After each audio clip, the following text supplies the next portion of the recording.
ಹೋಗುತ್ತಿದ್ದ tipper lorry ಚಾಲಕನ ನಿಯಂತ್ರಣ ತಪ್ಪಿ ರಸ್ತೆ ಬದಿಯಲ್ಲಿದ್ದ ಹೋಟೆಲ್ಗೆ ನುಗ್ಗಿದ ಪರಿಣಾಮ ಹೋಟೆಲ್ನಲ್ಲಿದ್ದ ಇಬ್ಬರು ಸ್ಥಳದಲ್ಲೇ ಸಾವನ್ನಪ್ಪಿ ಒಬ್ಬರಿಗೆ ಗಂಭೀರ ಸ್ವರೂಪದ ಗಾಯಗಳಾಗಿರುವ ಘಟನೆ ಗುರುವಾರ ಬೆಳಗ್ಗೆ 9 ಗಂಟೆ ಸಮಯದಲ್ಲಿ ಚಿಂತಾಮಣಿ ನಗರದ ಕೋಲಾರ ಸರ್ಕಲ್ನಲ್ಲಿ ನಡೆದಿದೆ.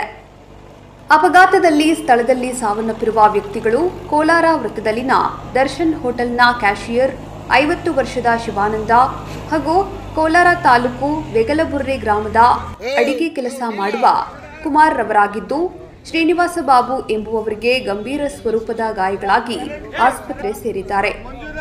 ಗುರುವಾರ ಬೆಳಗ್ಗೆ ಚಿಂತಾಮಣಿ ನಗರದಿಂದ ಕೋಲಾರ ವೃತ್ತದ ಕಡೆ ಜಲ್ಲಿಕಲ್ಲು ತುಂಬಿಕೊಂಡು ತೆರಳುತ್ತಿದ್ದ ಟಿಪ್ಪರ್ ಲಾರಿ ಚಾಲಕನ ನಿಯಂತ್ರಣ ತಪ್ಪಿ ಕೋಲಾರ ವೃತ್ತದಲ್ಲಿ ದರ್ಶನ್ ಹೋಟೆಲ್ಗೆ ನುಗ್ಗಿ ಪಲ್ಟಿಯಾಗಿ ಬಿದ್ದಿದ್ದು, ಹೋಟೆಲ್ನಲ್ಲಿದ್ದ ಶಿವಾನಂದ ಹಾಗೂ ಕುಮಾರ್ ಎಂಬುವವರು ಟಿಪ್ಪರ್ ಲಾರಿ ನುಗ್ಗಿರುವ ರಭಸಕ್ಕೆ ಸ್ಥಳಕ್ಕೆ ಸಾವನ್ನಪ್ಪಿದ್ದಾರೆ.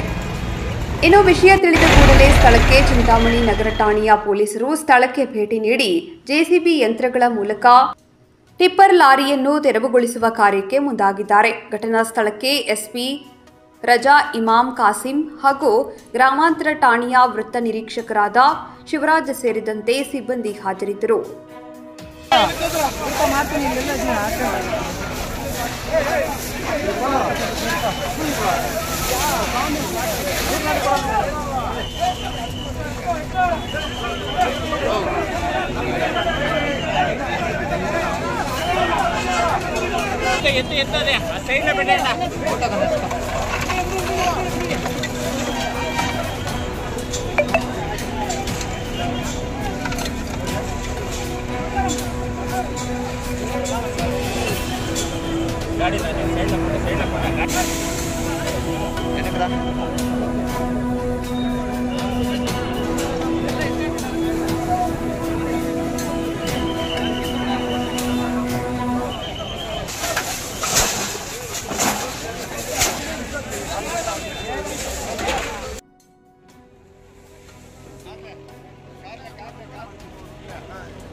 ಬರ್ತೀನಿ